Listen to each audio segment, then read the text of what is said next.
Eh bien, ce qui m'était proposé, c'était de parler de l'école privée sous contrat, une spécificité française, et puis consacrer les fonds publics à l'école publique. Eh bien, disons, voilà, après ce propos, effectivement, de la présidente du Conseil des sages de la laïcité qui disait « Repartir comme en 84 en guerre scolaire n'est pas une urgence ». Alors, je dois dire que c'est sans doute, d'ailleurs, le seul désaccord que j'ai avec elle.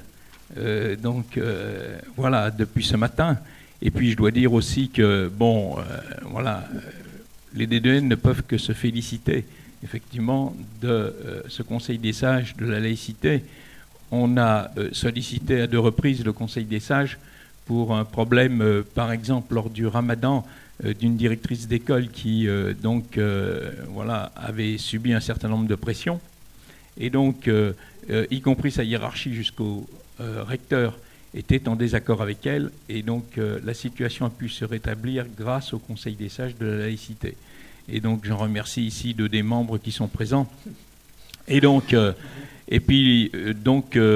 une autre fois, et donc, quand on a été auditionné par le Sénat sur les accompagnants de sortie scolaire, eh bien, on a envoyé notre contribution, et je dois dire que là aussi, le Conseil des sages partage avec nous un certain nombre d'orientations sur cette question-là, hein, parce que en République, il n'y a qu'un seul rapport de force qui vaille, c'est la loi.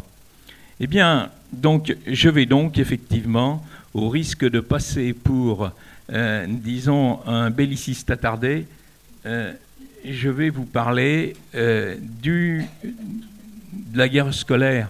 Oui, parce que la guerre scolaire, eh bien, ce n'est pas de l'histoire ancienne, elle se déroule sous nos yeux. Et donc, voilà. Et je dirais qu'elle s'aggrave en fait parce que, eh bien, on est dans une situation particulière. On a aujourd'hui, disons, une individualisation du rapport à l'école. Et dans le cadre de cette individualisation du rapport à l'école, depuis 1980, des années 80, 81, après 81, où on a fait prévaloir l'idée de libre choix, on a installé les familles dans une posture de consommateur au regard de l'école. Et donc, il est bien évident que, eh bien, disons, dans cette situation aujourd'hui, eh bien, l'enseignement privé en tire profit. Et c'est ça, disons, un des gros problèmes. Et donc, la guerre scolaire remet en cause, là, un démantèlement et un grignotage de l'enseignement public, et puis remet en question aussi notre principe républicain de laïcité, parce qu'il y a un lien consubstantiel entre l'école et la République. Eh bien, on ne peut s'interdire, 60 ans après le serment de Vincennes, disons, poser et d'aborder aujourd'hui la question du dualisme scolaire et ses conséquences, je le disais tout à l'heure, sur le démantèlement et sur la laïcité de la République. En restant muet sur le dualisme scolaire, institué par la loi Debré, nos responsables politiques et institutionnels n'ont-ils pas oublié que la République n'a d'obligation constitutionnelle qu'à l'égard de son service public d'éducation? Mais aussi, nos organisations n'ont-elles pas oublié le serment de Vincennes? Je voudrais vous citer ce texte très court et qui a été adopté par, disons, 400 000 représentants de 10 813 693 Français qui avaient signé cette pétition. Et donc, ce serment, prononcé le 19 juin 1960, donc il y aura 60 ans exactement l'année prochaine, se proposait de manifester en toutes circonstances et en tout lieu notre irréductible opposition à cette loi contraire à l'évolution historique de la nation, de lutter sans trêve et sans défaillance jusqu'à son abrogation. Cette loi, c'était la loi Debré, bien sûr, et d'obtenir que l'effort scolaire de la République soit uniquement réservé à l'école de la nation, espoir de la jeunesse. Donc, cette loi qui a conféré à des établissements privés confessionnels à caractère propre le statut d'établissement financé par la collectivité publique, instituait, disons, un double amalgame, l'amalgame public-privé et l'amalgame laïque-confessionnel. Et donc, le paradoxe de la situation actuelle est celui d'une France largement sécularisée et dans le même temps une politique sociale où les religions participent à la marchandisation de l'éducation. Donc, circonscrire la laïcité à la seule question scolaire constitue une erreur.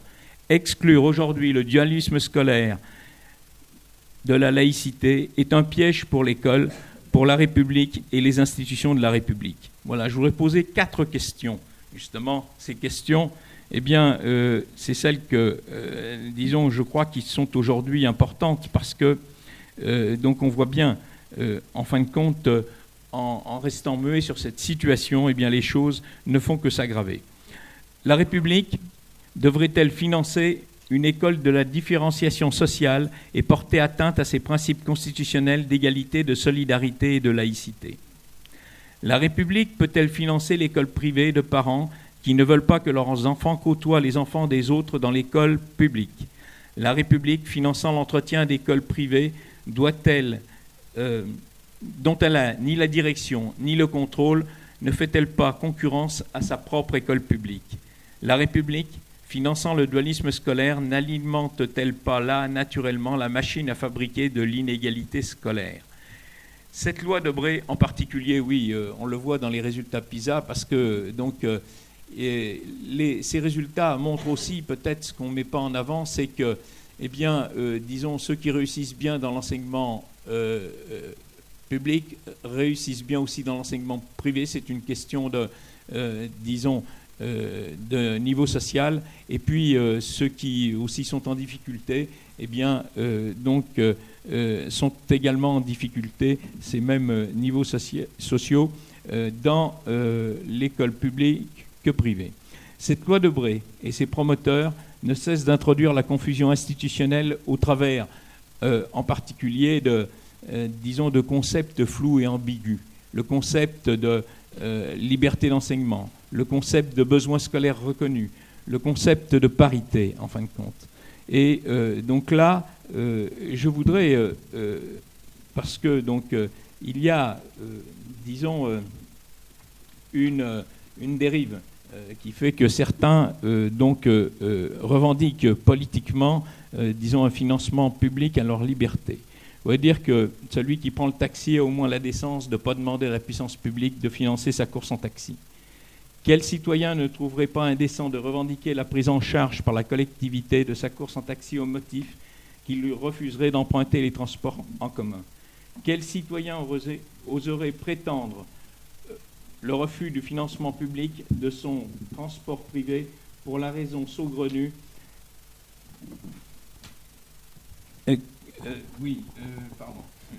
pour la raison saugrenue qu'il ne porterait atteinte à sa liberté fondamentale d'aller et venir. C'est cependant ce raisonnement fallacieux, entretenu sans complexe par ceux qui, abusivement, laissent entendre que leur liberté d'enseignement impose un subventionnement public.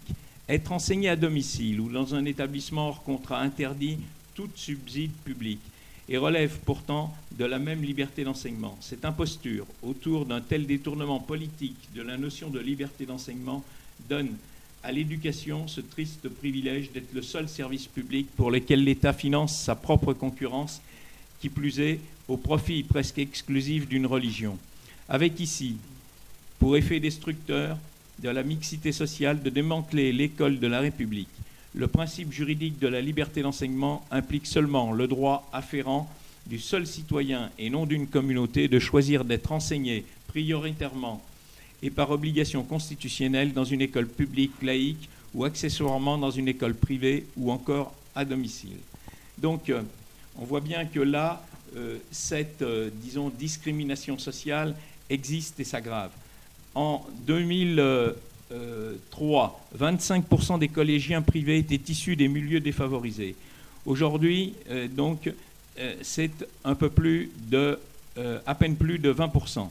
Et donc, dans le public, 43% sont dans cette situation. Du côté de la catégorie très favorisée, donc dans le privé, ils représentaient en 2003 30%. Et donc, aujourd'hui, ils sont à plus de 37% contre 19% dans le public. Vous voyez bien qu'il y a une discrimination sociale forte qui est en train de s'aggraver, en fin de compte, au fil du temps. On a là une estimation chiffrée de cette fuite des familles aisées vers le privé et si souvent soupçonnées. Donc on voit aussi que, bien disons, cette discrimination et un certain nombre de chercheurs et d'économistes le constatent, Piketty en particulier, qui pointait la ségrégation dans les collèges a atteint des sommets inacceptables, dit-il. À Paris notamment, le rôle clé joué par les collèges privés est évident de ce côté-là. Et donc, on voit bien que là aussi, il y a une distorsion de traitement. Mais donc, je crois qu'il serait il est impossible de demander que l'enseignement privé ait, disons, les mêmes obligations, parce qu'ils les réfutent au nom de leur liberté d'enseignement, et ça, donc, c'est effectivement, disons, juridiquement tout à fait justifié. Par contre, les lycées généraux publics accueillent 29,7% des lycéens par classe, et le privé seulement 26,1%. Donc, on voit bien qu'il y a des distorsions de traitement et il y a une multitude de petits lycées professionnels privés et donc qui représentent plus de 44% avec moins d'une centaine d'élèves et seulement 1,1% dans le public. On voit bien que là aussi, il y a des distorsions de traitement de ces établissements qui se multiplient. À Paris, en gros, il y a quelques années, je ne sais plus là, ces derniers temps, combien c'était, mais c'est il y a 3-4 ans, il y a 40 000 élèves dans l'enseignement public, 73 lycées publics. Il y a un peu plus de 20 000 élèves dans le privé et il y a 113 lycées privés. Vous voyez donc cette situation est tout à fait, disons, anormale. Certains, au nom de libre choix, donc cultive ce système élitiste financé par la puissance publique. Pour nous, DDEN, l'injustice, c'est cette inégalité. C'est pour cette raison que nous revendiquons l'égalité en éducation, non celle des groupes ou des communautés, mais celle des citoyens. Sinon, on introduit une différence des droits entre groupes et on dénature le concept de service public, expression de l'égalité des citoyens et non des communautés. Donc, cette question scolaire, effectivement, eh bien, et c'était un petit peu dans la question, c'est en gros une exception française, en fait, parce que, eh bien, il y a dans les 27 pays où existe l'enseignement catholique, dans un regroupement européen qui s'appelle le Comité européen de l'enseignement catholique, dans cet ensemble, la France se taille la part du lion. 27% des élèves de cet ensemble de 27 pays, donc pour la France, soit plus de 2 millions, sur 7 millions d'élèves au niveau européen qui vont dans l'enseignement privé, et plus de 29% du nombre des établissements. Vous voyez que même en nombre des établissements, en fin de compte, eh bien, la France est une exception dans tout ceci. Elle est une exception parce que, bon, pour, la plupart de ces pays où l'enseignement privé catholique est implanté, il représente moins de 4%. Et donc, en particulier, disons, on voit bien que, alors qu'en France, par exemple, il atteint jusqu'à 21% dans l'enseignement du second degré. Donc, vous voyez cette exception française. Et puis, la plupart de ces pays appliquent à école publique, fonds publics, à école privée, fonds privés. Il faut dire que, en fait, eh bien, ce principe juridique existe. Parce que, effectivement, quand on veut financer le privé, il faut une habilitation législative expresse parce qu'en fin de compte, il y a une interdiction de financement de l'enseignement privé. Et ces habilitations législatives expresses sont par exemple la loi Debré de 1959, la loi Carle de 2010. Et donc on voit bien que là, en fait aussi, on a, disons, une situation un peu difficile. Par exemple, la Pologne, l'Italie, le Portugal, ont respectivement, disons, 0,90% d'enseignement privé catholique, 3,80 et 3,70. Et on voit bien que là, effectivement, y compris avec la France, ces trois pays à forte tradition catholique, d'ailleurs, qui ne financent pas cet enseignement privé, eh bien, il y a une distorsion de traitement qui est manifeste en France. Et puis la Finlande, qui est souvent en tête, je crois que c'est plus le cas maintenant, des statistiques PISA, eh bien au moins, disons, il n'y a pas de concurrence et l'enseignement privé représente bien moins de 1%. Et donc, son système éducatif est bien plus homogène que le nôtre en particulier. Voilà. Et donc, il faudrait parler aussi de ces financements publics. En fin de compte, ces financements publics, c'est un surcoût pour la collectivité locale. Et c'est tellement un surcoût que, bon, par exemple, voilà, il y a quelques années, des collègues enseignants du département de l'Aveyron avaient calculé que, disons, avec les effectifs du moment, que si on mettait tous les élèves dans la même école, en maternelle et en primaire par exemple, eh bien, ils obtenaient, parce que dans le département, il y a 65 communes où il y a une concurrence, il y a au moins une école publique et une école privée, eh bien, avec les mêmes taux d'encadrement, ils gagnaient 144 postes. C'est énorme, en fin de compte, pour ce petit département. Et il disait, en fin de compte, et même on pourrait améliorer la situation scolaire, disons, du public et du privé, avec, disons, un moyen supplémentaire en fonction de la taille en personnel, en fonction de la taille de l'école, ou, disons, un demi-poste, eh bien, ils obtenaient encore un gain de 80 postes, vous voyez, en améliorant le système éducatif. Donc, on voit bien là qu'il y a effectivement des distorsions. Et puis demain, disons, ce qu'on appelle aujourd'hui le dualisme scolaire deviendra le pluralisme scolaire. Il est déjà en route. Il y a 14 réseaux identitaires subventionnés en France. On les imagine peu parce qu'il y a des réseaux confessionnels, il y a des réseaux linguistiques, disons, voilà, comme les écoles d'Iwan, par exemple, en immersion totale, et donc d'autres écoles aussi, les écoles basques, et donc l'Iscatola. Donc il y a, disons, voilà, nombre de ce réseau, et y compris des écoles protestantes qui sont aujourd'hui hors contrat, qui ne sont pas encore financées, mais il y a 2 réseaux d'une 50aine d'établissements qui n'existaient plus.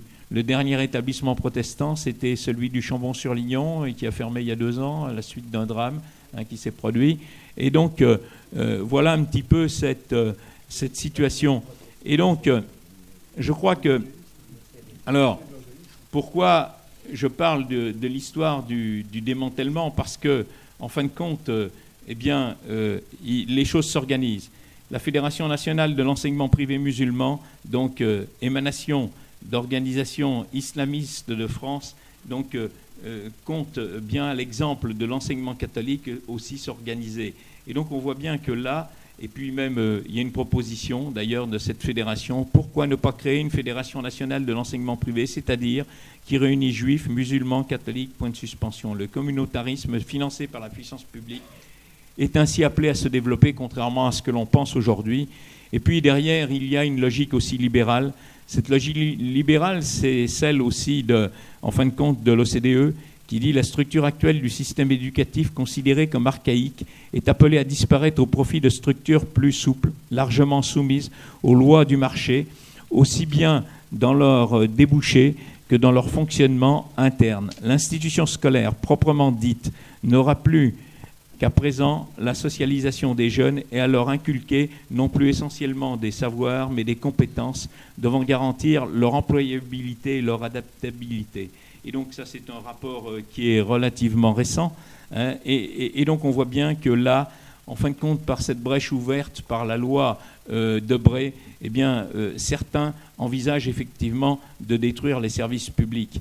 Et donc il y a même, disons, voilà, dans l'institution catholique, eh bien, des qui, disons, sont inquiets par cette situation.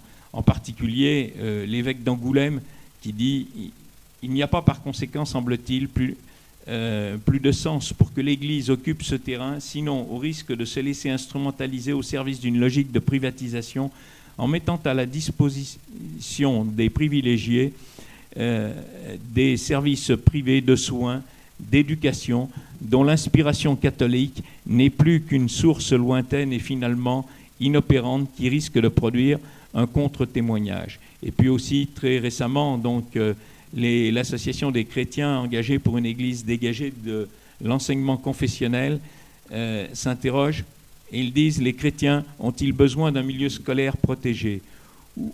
Où sont aujourd'hui 95% des enfants d'immigrés, de chômeurs? Où sont les boursiers et la plupart des enfants en grande difficulté intellectuelle? Le CEDEC milite également pour que la laïcité, de plus en plus un facteur essentiel de paix civile, reste le meilleur moyen de lutter contre les intégrismes. Les militants du CEDEC disent se sentir humiliés quand l'Église catholique contribue par le comportement des responsables de cette école confessionnelle à appauvrir l'école publique, école de la nation. Donc on voit bien là qu'effectivement, eh bien, il y a cette dérive. Cette dérive est liée aussi à l'institution, cette dérive aussi est liée au fait que, en fin de compte, eh bien, les débats ne sont pas toujours mis sur la table. En réalité, il y a un vieux débat. Et un vieux débat depuis la mise en place de la loi Guizot en 1833. Et en 1830 en particulier, eh bien, il y a ceux qui revendiquaient que l'école soit, disons, organisée selon un principe dit commercial. Parce que pour eux, en fin de compte, eh bien, l'école, c'est un rouage de l'économie. L'école, c'est pour répondre aux besoins immédiats et de proximité de l'entreprise. Et puis, il y a ceux qui se sont opposés, disons, à cette ligne du principe commercial qui a énoncé un principe dit patriotique parce que pour eux, effectivement, l'école, et depuis Condorcet, eh bien, c'était un projet de société. Il y avait, disons, un lien consubstantiel donc entre l'école et la nation. Donc depuis le départ, quand effectivement la République prend en charge, disons, le système scolaire par l'obligation scolaire, et on voit bien là que, en fin de compte, il y avait dans cette institutionnalisation, après donc la loi Guizot, effectivement, c'est traduit par une école dans chaque commune de plus de 500 habitants. Elle s'est traduite aussi par une école normale, disons, dans chaque département, par un corps d'inspection. Et puis donc, il y avait un lien là fort entre l'école et la commune, un lien institutionnel. Aujourd'hui, en fin de compte, eh bien, ce lien institutionnel, déjà, il y a un certain nombre de brèches, parce que avec la loi Carle en particulier, le citoyen peut demander à sa commune de résidence de financer sa scolarité dans une école privée hors commune. On n'est plus dans cette relation institutionnelle. On est dans un rapport donc entre l'usager et sa commune de résidence. Et donc on voit bien que là, en fin de compte, c'est une individualisation qui est un danger d'ailleurs pour l'école.